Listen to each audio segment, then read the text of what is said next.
শুরুতে বই পাবে না শিক্ষার্থীরা। তোমরা যারা প্রাথমিক এবং মাধ্যমিক শিক্ষা স্তরে রয়েছো তাদের মধ্যে বেশিরভাগ শিক্ষার্থী এবার বই পাচ্ছে না।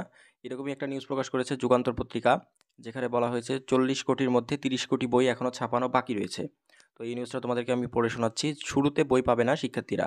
প্রাথমিক ও মাধ্যমিক শিক্ষা স্তর নবম দশম শ্রেণীর বেশিরভাগ বই ছাপানোর চুক্তি হয়নি। বই বিতরণ যত দেরি হবে শিক্ষার্থীদের তত ক্ষতি হবে। আর মাত্র 5 দিন পরেই শুরু হবে নতুন শিক্ষাবর্ষ। নতুন বইয়ের ঘ্রাণ ও পাঠদান শুরু করতে অপেক্ষায় আছে প্রাথমিক ও মাধ্যমিকের প্রায় 4.5 কোটি শিক্ষার্থী। অথচ এখনও অধিকাংশ বই ছাপানো বাকি রয়েছে। এমনকি নবম দশম শ্রেণীর বেশিরভাগ বই ছাপানোর চুক্তি হয়নি।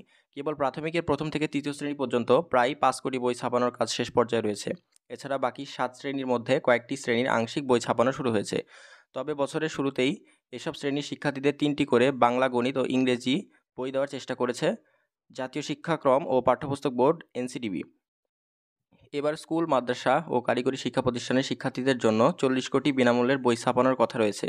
এতে সব মিলিয়ে 10 কোটি বই ছাপানোর কাজ শেষ হলেও আরও 30 কোটি বই ছাপানোর কাজ বাকি রয়েছে। অর্থাৎ মোট 40 কোটি বই ছাপানোর কথা ছিল, তার মধ্যে 10 কোটি বই ছাপানোর কাজ শেষ, কিন্তু এখনও বাকি আছে 30 কোটি বই ছাপানো। ফলে বছরের শুরুতেই বেশিরভাগ শিক্ষার্থী বই হাতে পাবে না।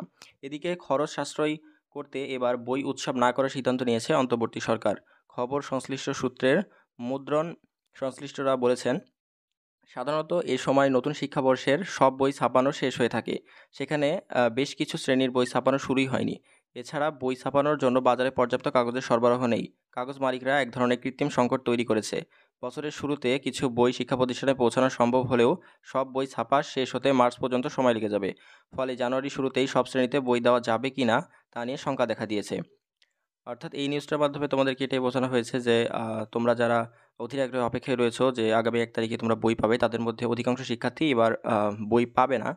কেননা 30 কোটি বই এটা একটা অনেক বড় সংখ্যা। এই পরিমাণ বই এখনও ছাপানো হয়নি। তো এই পরিমাণ শিক্ষার্থী দেখা যাচ্ছে যে অনেকেই এই বছর সামনের বছরের যে শিক্ষাবর্ষটা আসছে সেই শিক্ষাবর্ষে বই পাবে না। তো যুগান্তর পত্রিকা তোমাদের জন্য এই নিউজটাই প্রকাশ করেছে যে যেটা একটা খারাপ সংবাদ বলা যায়। তো দেখা যাক, এর পরবর্তীতে কোনো আপডেট আসলে তোমাদেরকে সবার আগে জানিয়ে দেওয়া হবে। তো আজকের ভিডিও এই পর্যন্তই ছিল।